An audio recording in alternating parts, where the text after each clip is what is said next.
গোটা পৃথিবীর মধ্যে মানুষ দুই ভাগ। কয় ভাগ? এক ভাগের নাম ইমানদার আর এক ভাগের নাম বেঈমান। ঠিক না বেঠিক? মনোযোগ আসেনি? আমার সামনে যারা বসছেন, মেহরবানি করি আপনাদের পাওগুলা ধরি আমি অনুরোধ করতেছি, এদিক সেদিক তাকাইবেন না, মোবাইল টিপি করবেন না। মনোযোগ না থাকলে আপনি আস্তে উঠে পিছনে চলে যান, কারণ আপনার দ্বারা আমার ডিস্টার্ব হবে। আমি ডিস্টার্ব হইলে কথা বলতে পারি না, লাগাতার কথা বাইর হয় না। গোটা পৃথিবীর মধ্যে মানুষ কয় ভাগ? এক ভাগের নাম আরেক ভাগের নাম। মানুষ যখন দুই ভাগ, আল্লাহ পাক শেষ ঠিকানাও বানাইয়া রাখছেন দুইটা। শেষ ঠিকানা কয়টা? দুইটা। একটার নাম জান্নাত আর একটার নাম জাহান্নাম। একটার নাম জান্নাত আর একটার নাম জাহান্নাম। শেষ ঠিকানা কয়টা?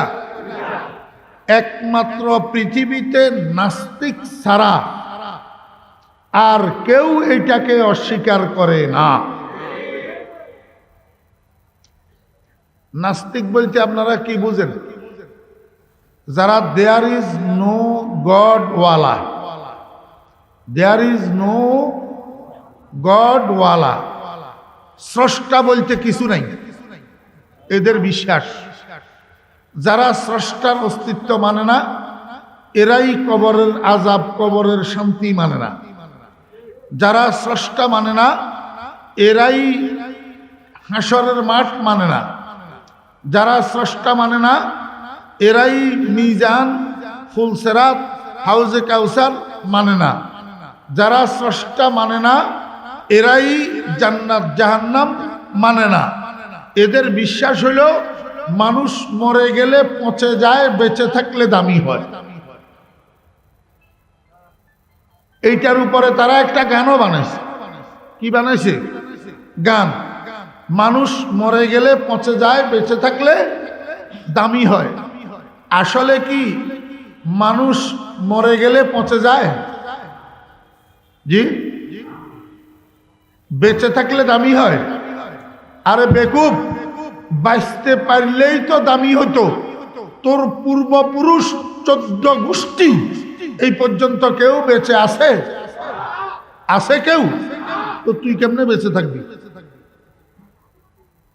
আগেওয়ালারা তো কেউ বেঁচে নাই, তুই বেঁচে থাকবি কিভাবে? বাঁচার কোনো সুযোগ নাই। বাঁচতে পারলেই তো দামি হইতো। আর বাকি রইল মরে গেলে পচে যায়। আমি তো আলোচ্য বিষয়ের উপরে আলোচনা করবো ইনশাল্লাহ, এই জন্য এই অপ্রাসঙ্গিক বলতে চাইছিলাম না। কদু গাছ দেখছেন নি আপনারা? কদু গাছ, কদু গাছ এটা উঠে কেমনে? কদুর বিচি কি করে? রোপণ করে। কদুর বিচি রোপণ করে নাকি মাটির উপরে ছিটাইয়া দে? মাটির উপরে যদি কদুর বিচি ছিটাইয়া দে, একটা গাছ উঠবে? কি করতে হবে? মাটি ছোট ছোট গুড়া গুড়া কইরা, জোর জোরে কইরা 2 আঙ্গুল দিয়া কদুর বিচিটা ধইরা 1-1.5 ইঞ্চি মাটির নিচে টিপ্পা ঢুকাইয়া দিতে হবে। ঠিক না বে ঠিক?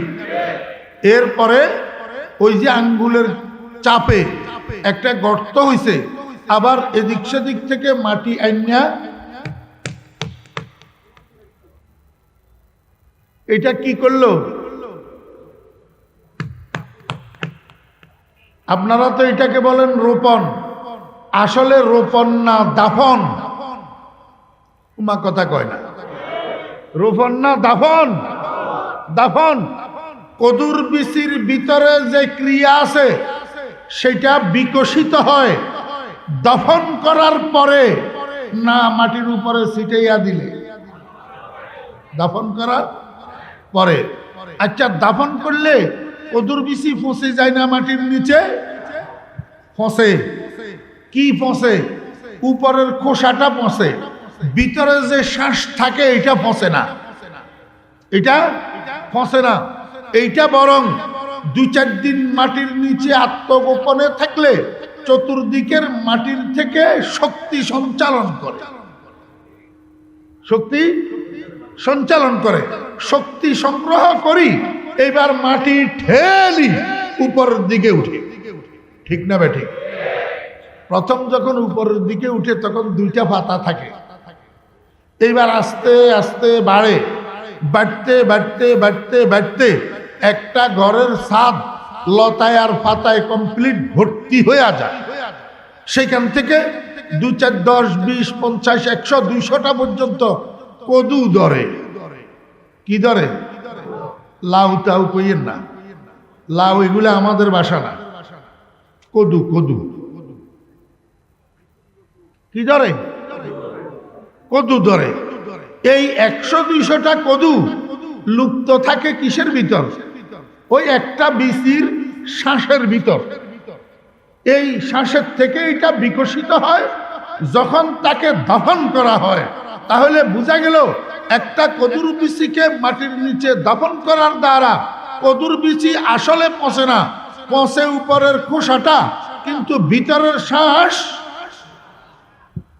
जिंदगी नाम है दुनिया से गुजर जाने का और हयाते अबदी नाम है मर जाने का। আল্লাহ পাক রব্বুল আলামিন বলেন,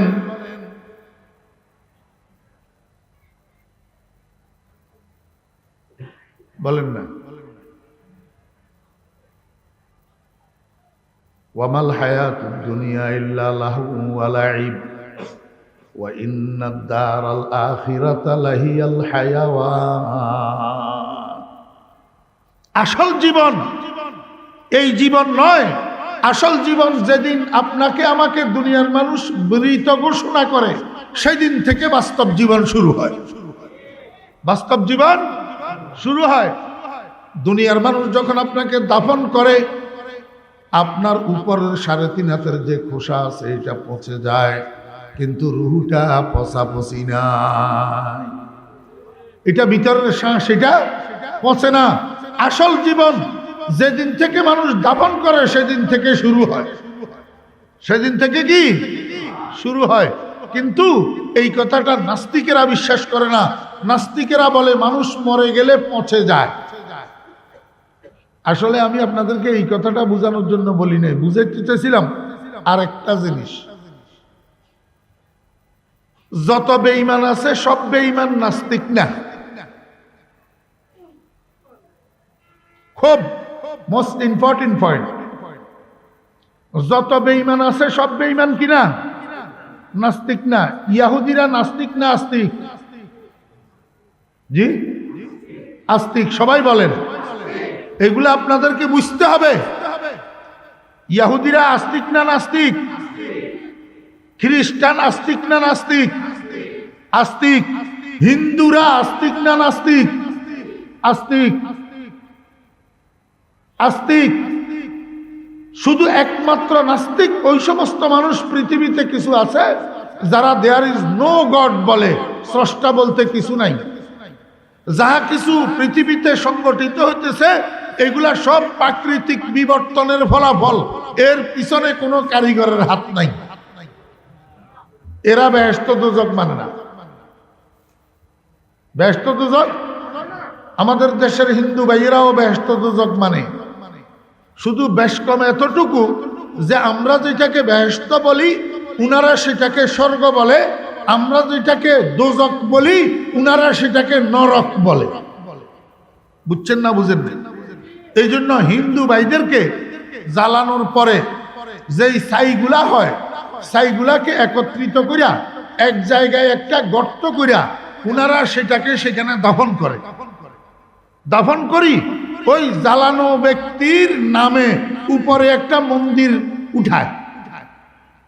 মন্দিরের এক পাশে একটা নেম প্লেটের মধ্যে ওই মৃত ব্যক্তির নাম লেখা থাকে, শ্রী শ্রী স্বর্গবাসী হরেশচন্দ্র দেবনাথ।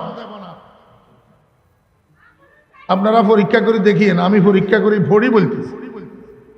স্বর্গবাসী শ্রী শ্রী হরেশচন্দ্র দেবনাথ এই স্বর্গবাসী শব্দের অর্থ কি? জান্নাতবাসী। উনাদের খেয়াল মতে উনাদের পিতা, উনাদের মৃত ব্যক্তি অলরেডি স্বর্গে চলেই গেছে, এই জন্য উনাকে স্বর্গবাসী বলে।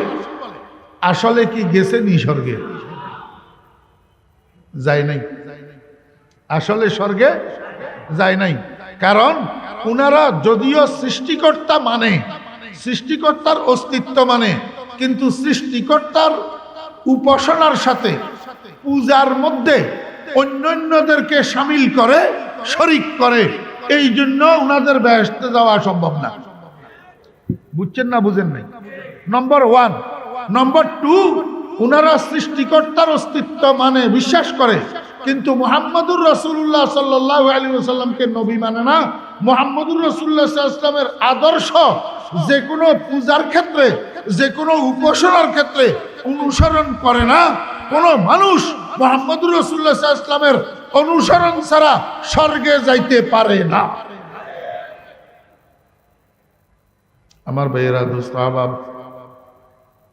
স্বর্গে যদি যেতে চান, স্বর্গে যদি যেতে চান, আপনার জীবনের সমস্ত কর্মকাণ্ড মুহাম্মদুর রাসূলুল্লাহ সাল্লাল্লাহু আলাইহি ওয়াসাল্লামের আদর্শ মোতাবেক হইতে হবে। নবী মুহাম্মদুর রাসূলুল্লাহ সাল্লাল্লাহু আলাইহি ওয়াসাল্লামকে ওভারটেক কইরা স্বর্গে যাওয়ার কোনো সুরত নাই। আপনাকে স্বর্গে যাইতে হইলে ইসলামকে অনুকরণ করতে হবে, ইসলামী অনুশাসনগুলাকে অনুসরণ করতে হবে, তবেই স্বর্গে যেতে পারবেন। কারণ কোরআন শরীফ অবতীর্ণ হওয়ার পরে, নবী মুহাম্মদুর রাসূলুল্লাহ সাল্লাল্লাহু আলাইহি ওয়াসাল্লামের আগমনের পরে ইসলামই একমাত্র স্রষ্টার মনোনীত ধর্ম। এই ধর্ম মানা ছাড়া কেউ স্বর্গে যেতে পারবে না। ইসলাম গ্রহণ করতে হবে, ইসলাম গ্রহণ করতে হবে। আমি আপনাদেরকে বুঝাইতেছিলাম যে উনারাও বেহেশত দুজক মানে কি মানে না, মানে বেহেশতে যাইতে চায়। স্বর্গে যাইতে চাওয়া মানি বেহেশতে যাইতে চাওয়া, নরক থেকে বাঁচতে চাওয়া মানি দোজক থেকে বাঁচতে চাওয়া। এখন উনারা যদি ঈমান শূন্য হইয়া যদি স্বর্গে যাইতে চায়, আপনারা ঈমান পূর্ণ হইয়া বেহেশতে যাইতে চান না? কে কে বেহেশতে যাইতে চান? আল্লাহ কবুল ফরমান, হাত নামান। আমরা সবাই বেহেশতে যাইতে চাই, কিন্তু কেন? কেন বেহেশতে যাব? বেহেশতে সেখানে কি? আমার ভাইয়েরা, দোস্ত আহবাব, একটু সামান্য বলি, তারপরে নাজ নেয়ামতের আলোচনা যত সামান্য করবো ইনশাআল্লাহ। বেহেশতকে আরবিতে বলে জান্নাত। বেহেশতকে আরবিতে কি বলে? জান্নাত। এই জান্নাত জিনিসটা আসলে কি, এটা আমাদের একটু বুঝার বেশ কম আছে। আমরা অনেকেই আসলে এটা বুঝি না। জান্নাত শব্দের উর্দু তর্জমা হলো বাগ। উর্দু তর্জমা কি? বাগ। বাংলাতে বলে বাগান। বাংলাতে বলে কি? বাগান। এখন আমরা আমাদের পরিভাষায় বাগান বলতে কি বুঝি? একটা বাগান হলো নার্সারি। একটা বাগান কি? নার্সারি। এটার মধ্যে ফুল উৎপাদন হয়, ফুলের বাগান। আরেকটা বাগান হলো কাঠ বাগান। কাঠ বাগান, বিভিন্ন প্রজাতির কাঠের গাছ সেখানে লাগানো হয়। এগুলা বড় হইলে যিনি বাগানের মালিক উনি বিক্রি করেই লাভবান হয়। এটা হলো কাঠ বাগান। মেহগুনি, ইউক্যালিপটাস, তারপরে সেগুন, এই সমস্ত দামি দামি গাছের চারা লাগাইয়া বাগান বানায়। এটা হলো কাঠ গাছের বাগান। আরেকটা বাগান আছে, ওই নোয়াখালী অঞ্চলে যাইয়া দেখেন, সুপারি বাগান। কি বাগান? সুপারি গাছ। বিঘায় বিঘায়, একরে একরে জমিন শুধু সুপারি গাছ আর সুপারি গাছ। এটা সুপারি বাগান। আরেকটা বাগান আছে নারিকেল বাগান। কি বাগান? নারিকেল বাগান। বিঘায় বিঘায়, একরে একরে জমিন শুধু নারিকেল গাছ আর নারিকেল গাছ। শ্রীলঙ্কায় যাইয়া দেখেন। আমার ভাইয়েরা, দোস্ত আহবাব, আর একটা বাগান আছে আম বাগান। কি বাগান? আম বাগান। ওই রাজশাহীপুর সাজাইয়া দেখেন, রহনপুর, স্বর্ণগর, সান্তাহার যাইয়া দেখেন, চাপাই নবাবগঞ্জ, আমার বেয়েরা বিঘায় বিঘায়, একরে একরে জমিন, শুধু আম বাগান। শুধু কি বাগান? আম বাগান। আল্লাহু আকবার। এই ক্ষেত্রে আমার বড় বেশি মনে পড়ে মালয়েশিয়াকে। আল্লাহ পাক মনে হয় যেন বরকতের ঢের লাগায় রাখছে মালয়েশিয়ার জন্য। রাস্তার ধারে ধারে এই আম গাছ, কাঁঠাল গাছ, নারিকেল গাছ জরি জরি ফুটতেছে। কাঠটা কে খায়? মালয়েশিয়া। এখন আপনারা বাগান বলতে তো অনেকগুলা বাগান বললেন, বুঝলেন? ফুল বাগান, কাঠ গাছের বাগান, নারিকেল বাগান, সুপারি বাগান, আম বাগান, লিচু বাগান। কি বাগান? আরে ওই চন্দ্রকোনা তো লিচু বাগান নামে একটা জায়গার নামই আছে, যেখানে যেখানে কেপিএম কর্ণফুলি পেপার মিল যেখানে, সেখানে স্টেশনটার নাম লিচু বাগান। বাগানের নামে কি? লিচু বাগান। এখন জান্নাত মানি বাগান। এই বাগান বলতে আপনারা কি বাগান বুঝেন?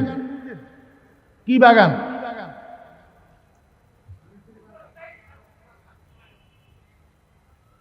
वेट, प्रश्न जो करेगा उत्तर भी वो देगा। चा दो আমার বেরা দোস্ত আবাব, আমাদের দেশে এই বাগানের ইংরেজি কি? গার্ডেন। বাগানের ইংরেজি গার্ডেন। ও বেরা দোস্ত আবাব, এখন এইবার বুঝেন, ফুল বাগান, আম বাগান, লিচু বাগান, কাঁঠাল বাগান, সুপারি বাগান, হ্যাঁ, আর গার্ডেন মানি বাগান। এখন আমাদের দেশে গার্ডেন বলতে যেই জিনিসগুলাকে বুঝায়, এগুলা আসলে এই বাগানগুলা নয়। কথা বুঝেন? গার্ডেন বলতে যেটাকে বুঝায় সেটা এই বাগানগুলা নয়। গার্ডেন বলতে বুঝায় পার্ক। গার্ডেন বলতে কি বুঝায়? পার্ক। ফুল বাগানের থেকে ফুল খরিদ করি, বিয়ের গাড়ি সাজায়, দোকান সাজায়, বাড়ি সাজায়, বাসর ঘর সাজায়। আম বাগানে আম পাওয়া যায়, লিচু বাগানে লিচু পাওয়া যায়, সুপারি বাগানে সুপারি পাওয়া যায়। ওই গার্ডেন নামের পার্ক বাগানে কি পাওয়া যায়? সেখানে ঘোড়ার ডিমও কিছু পাওয়া যায় না। সেখানে যাইয়া চিত্ত বিনোদন করা যায়। ঠিক না বে ঠিক? সেটা হলো বিনোদনের বাগান। সেটা এখানে সুপারিও পাওয়া যায় না, নারিকেলও পাওয়া যায় না, ফুলও পাওয়া যায় না, আম কাঠও পাওয়া যায় না, সেগুন কাঠও পাওয়া যায় না। সেইখানে বিনোদন পাওয়া যায়। কি করা যায়? আমার ভাইরা দোস্ত আবাব, কিছু তো হালাল বিনোদন আর কিছু হারাম বিনোদন। কিছু হালাল বিনোদন আর কিছু হারাম বিনোদন। মুসলমানের সন্তানেরা অবৈধ সম্পর্কে যাইয়া বিকেল বেলায় ওই পার্কের মধ্যে একজনের ফিটের সাথে আরেকজনের ফিট লাগাইয়া বসে, সামনাসামনি নয়, ফিটে ফিট লাগাইয়া বসি, দুইজন দুই দিকে ফিরিয়া বসে বসি বাদাম টিপে আর প্রেম আলাপ করে।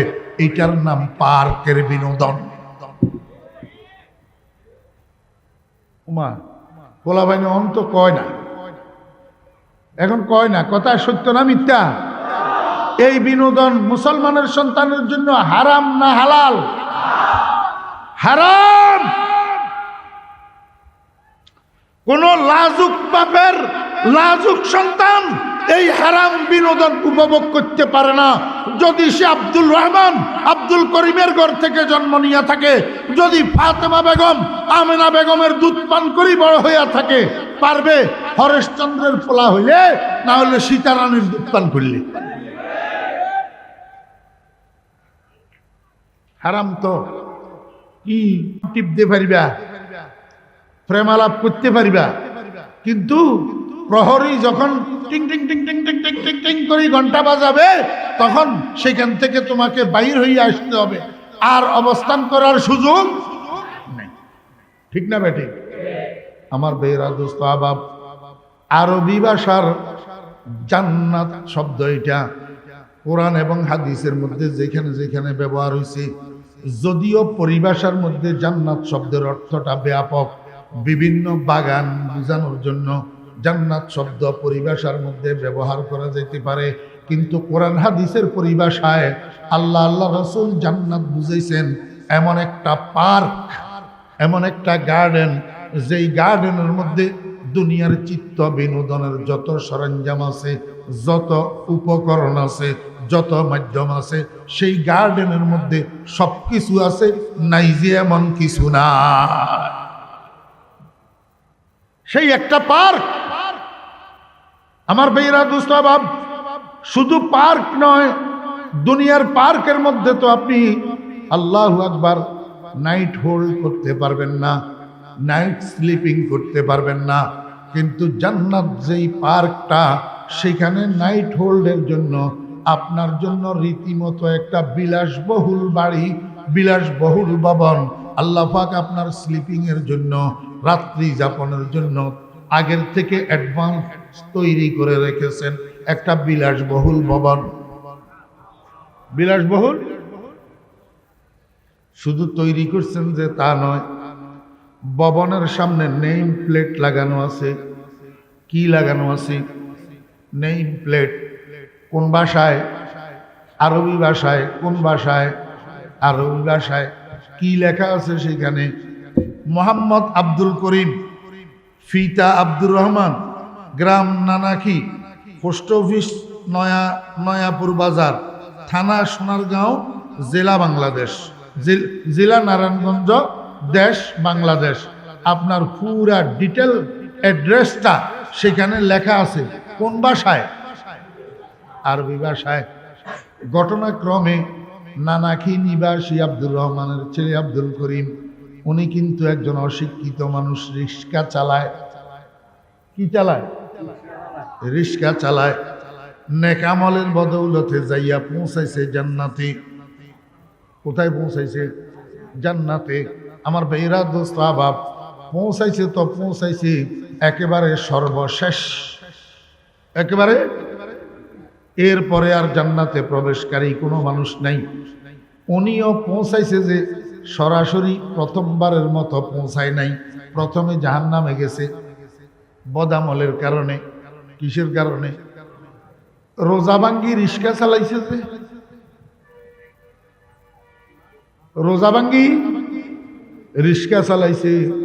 আমার বেয়েরা দোস্ত আবাব, কিন্তু 5 ওয়াক্ত নামাজ পড়ছে, 5 ওয়াক্ত নামাজ পড়ছে। এখন আগে জাহান্নামে গেছে, জাহান্নামের আগুনে জ্বলিয়া, নাউজুবিল্লাহ আলিয়াজুবিল্লাহ, জাহান্নামের আগুনে জ্বলিয়া গোটা শরীরটা কয়লা হইয়া গেছে। কি হইয়া গেছে? কয়লা হইয়া গেছে। আল্লাহ পাকের স্পেশাল রহমতের দ্বারা জাহান্নামের থেকে নিষ্কৃতি পাইছে, উঠিয়ে এসছে। ও বেরা দোস্ত আবাব, জাহান্নামের থেকে মুক্ত হইয়া যখন উঠে এসছে, আল্লাহ পাক ফেরেশতাদেরকে কয়, ও ফেরেশতারা, জাহান্নামে জ্বলা আমার এই বান্দাটাকে তোমরা বাহারে হায়াতের মধ্যে নিয়ে যাও। বাহারে হায়াত। ময়দানে হাসরে একটা নদী আছে। নদী কি আছে? নদী। এই নদীটার নাম হলো জীবন নদী। নদীটার নাম কি? জীবন নদী। আরবিতে কয় বাহারে হায়াত। আল্লাহ পাক রব্বুল আলামিন ফেরেশতাদেরকে কয়, ও ফেরেশতারা, আমার বান্দাটাকে বাহারে হায়াতের মধ্যে নিয়ে একটা ডুব দেওয়াইয়া নিয়ে আসো। ফেরেশতারা তাকে বাহারে হায়াতে নিয়ে গেছে, জীবন নদীতে নামাইছে। নামাইয়া কয়, আল্লাহর বান্দা একটা ডুব মারো। ডুব বুঝেননি? জীবন নদীর মধ্যে ডুব মারছে। ওমা, ডুব মারার সময় গোটা শরীর কয়লা। গোটা শরীর কি? কয়লা। যখন ডুব মারি উপরের দিকে উঠছে, এইবার তার চেহারা, শরীর আগের থেকে আরো কোটি গুণ সুন্দর। আগের থেকে আরো কোটি গুণ সুন্দর। মনে হয় জাহান্নামের আগুনের তাপ তার শরীরে লাগে না।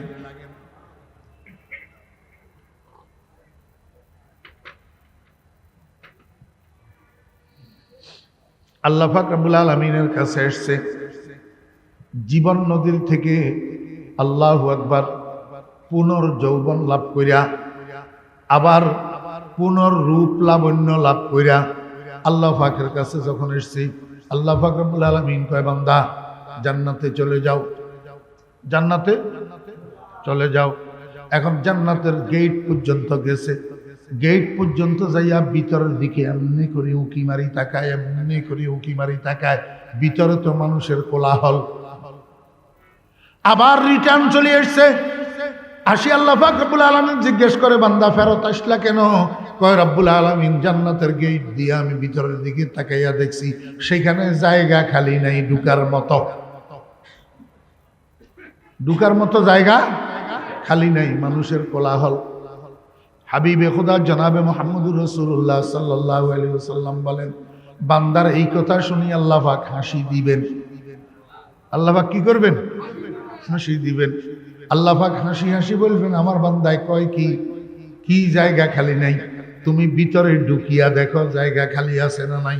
বাহিরের থেকে ফেরত আসলা কেন? তো আল্লাহ পাকের আদেশে আবার গেছে, যাইয়া খাপ্পানি বুঝেননি, এক কদম আগে এক কদম পিছে, এক কদম আগে এক কদম পিছে, খালি এমনি এমনি করে খাপ্পাইতে জান্নাতের গেটের ভিতরে যখন একটা কদম পড়ছে, দুই দিক থেকে দুইজন ফেরেশতা এসে গপ করে হাত ধরে ফেলছে, গপ করি হাত ধরে ফেলছে। হাত ধরি কয় খোদার বান্দা এতক্ষণ আপনি কই আছিলেন? আমরা আপনার জন্য অপেক্ষা করতেছি আপনাকে রিসিভ করার জন্য। সমস্ত প্রবেশকারীদের অনুপ্রবেশ শেষ, আর জান্নাতে কোনো প্রবেশকারী নাই, আপনি সর্বশেষ। আপনি এত দেরি করলেন কেন? আসেন আমাদের সাথে আসেন। কয় তোমরা আমাকে কোথায় নিয়ে যাইতেছ? কয় আপনার রেসিডেন্সিয়াল এরিয়ায় নিয়ে যাইতেছি। আপনার জন্য আল্লাহ পাক রব্বুল আলামিন একটা আবাসিক এলাকা বরাদ্দ করছেন, সেই আবাসিক এলাকায় আপনাকে নিয়ে যাইতেছি। Residential area. যাইতে যাইতে যাইতে যাইতে চতুর্দিকে বাউন্ডারি করা, একটা বাউন্ডারি ওয়ালের ভিতরে আল্লাহু আকবার একটা গেটে দিয়া ফেরেশতা দুজন এই মানুষটাকে নিয়ে ভিতরে প্রবেশ করছে। মানুষটা এদিক সেদিক তাকায়, কিরে ভাই এইখানে কেন নিয়ে আসছেন আমাকে? এইখানে তো চতুর্দিকে কিছু দেখা যায় না, শুধু যেই দেওয়াল দিয়া যেই গেটে দিয়া ঢুকলাম এইটাই তো দেখা যায়, আর তো কিছু দেখা যায় না। এখানে সিটিয়াল ময়দান, দু মাঠ, আর তো কিছু নাই, কেন নিয়ে আসছেন? ফেরেশতা কয় আল্লাহর বান্দা এইটা আপনার রেসিডেন্সিয়াল এরিয়া, আপনার আবাসিক এলাকা। আমরা আপনার জন্য নির্মিত ভবনে আপনাকে নিয়ে যাব, কিন্তু সেটা একটু দূরে আছে। এই পুরাটা আপনার আবাসিক এলাকা। মানুষ এটাই কয় ফেরেশতা তোমরা পাগল নাকি? এটা কত বড়? কয় যেই দুনিয়াতে আপনি ছিলেন সেই দুনিয়ার সমান 10 গুণ বড়, সেই দুনিয়ার সমান। মানুষ এটা কয় ফেরেশতা তোমাদের মাথা খারাপ হয়েছে, আবুল তাবুল বক।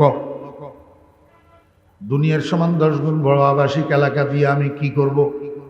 আমার ভাইরা দোস্ত আবাব, প্রত্যেক দেশের প্রধানমন্ত্রী প্রেসিডেন্টের জন্য যেই আবাসিক এলাকা সরকারের পক্ষ থেকে বরাদ্দ করা হয়, গোটা আবাসিক এলাকা ওনাদের কাজে লাগেনি।